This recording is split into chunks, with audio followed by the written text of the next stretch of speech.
Deep cuts are coming to the Department of Veterans Affairs in that effort. The Trump administration is set to let go about 15% of the workforce, or more than 70,000 jobs, 70, to the VA. That's according to an internal memo.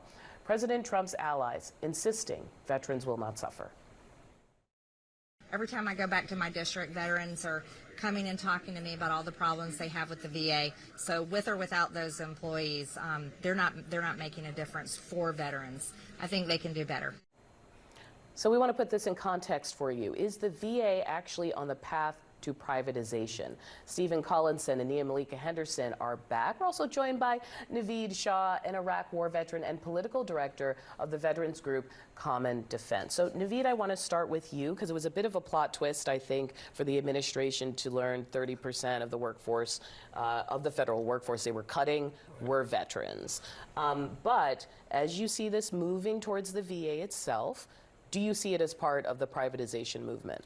Absolutely. It definitely seems like what they intend to do is cut the VA bit by bit. And this has been an ongoing problem with different pieces of legislation that the Republicans have passed, like the Mission Act and the Community Cares Act. They've been sniping at the VA and cutting it bit by bit, and now it seems like they're trying to take a big chunk out of it. But they don't call it sniping, right? They're saying make it more efficient, or I think Pete Hegseth said something like, let the dollars follow the veterans, they take the money and go where they need to go. What's wrong with that? The number one thing is that every veteran that we've talked to, every one of Common Defense's members, says the quality of care that they receive at the VA, they rank it in the 90th percentile. It's the best care that they receive in the entire country. It's getting the care that's the problem, because we hear those complaints as well. There's been challenges that the VA has faced with wait times and staffing shortages, but those issues will not be addressed by cutting 83,000 jobs. Those issues will be addressed by hiring the right workers for the right jobs to make sure, for example, for every 5 nurses that the VA loses, that's another operating room that closes. You know, there is something Orwellian about the folks who are cutting these workers, them saying this will make it more efficient, right? Going in, it isn't efficient in terms of some of the wait times, and there have been obviously scandals involving the VA as well over the last year. So cutting just seems like a bad idea, and we'll see. Marjorie Taylor Greene says that she's already getting complaints from veterans. I can't imagine that those will stop with these cuts. Yeah, and you hear a lot of these glib comments about how the VA can be more efficient. You hear that from all sorts of politicians, and it's not just this administration, we've heard it from previous ones. But there's two things here. First of all, there are hundreds of thousands of young veterans like yourself who took part over 15 years in wars abroad. The country obviously owes them a great debt. When you start working with the VA and cutting programs, you're also taking on a real big political risk. And to your point, we've seen when people learn that a lot of the federal workers who are being laid off are veterans who make up a great percentage of the federal workforce, that becomes a real political problem for the administration. Some of the problems now are piling up regarding as this they speak out. I want to play for you guys some actual Veterans Affairs workers who were speaking out. It's going to cause a lot of delays, and now, especially now, with the cuts that have been made, we're going to see more delays on the phones, emails, processing of claims. I hope that we all, each and every one of us, including our leadership, would be a little more careful about the departments that they cut from and the positions that they're cutting in the support, especially in regards to the veterans.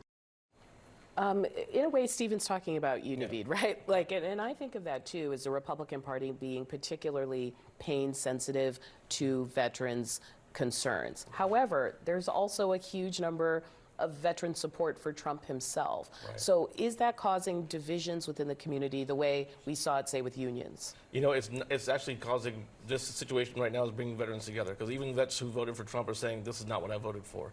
And I'll give you a personal example. My boss, Jose Vasquez, the executive director of Common Defense, just a couple weeks ago went into the VA in New York because he had a stomach ache.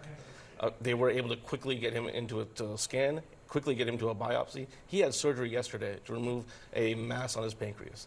And they were able to detect that, get him quickly through the medical process. And because the VA in New York is luckily well-staffed and well-equipped, he was able to get that checked out before it became a problem. But every story like that, there's another story where someone's going to come out and say, I waited for months. I couldn't get support for X and Y. And I'm just wondering sort of how you think this plays out with the public. Have they finally found a federal agency that the public actually sympathizes with? It could be. I mean, Republicans have been expert at sort of painting all federal workers as sort of lazy, nameless, faceless, a drag on the economy and the federal government. But it could be that if you have these stories of our best and our brightest being delayed care, denied care because of these cuts, it could turn things around in terms of these cuts, and they want to reinstate. Stephen, I want to ask you one question very quickly. I think there are some on the right who have said, we're not privatizing the VA. Stop talking about this. This is a boogeyman. But tell me what you're seeing from the administration or past comments from people who are in the administration now. Is this part of a long-running movement? I think there's certainly evidence to the fact that there are people in the administration that want to move down this path. It would have to get past the president, and he's, I think, somewhat sensitive to political pressures. There are not many occasions in the first term and so far in this term where the president has taken a step that goes against his own political interests. Now, he doesn't have to run for re-election. The equation might be slightly different here. But what we're seeing, I think, with this whole DOJ situation is government isn't just Washington. It has a place in everybody's lives, and the people are starting to realize that. Okay, Naveed Shah, thank you so much for joining us for this conversation.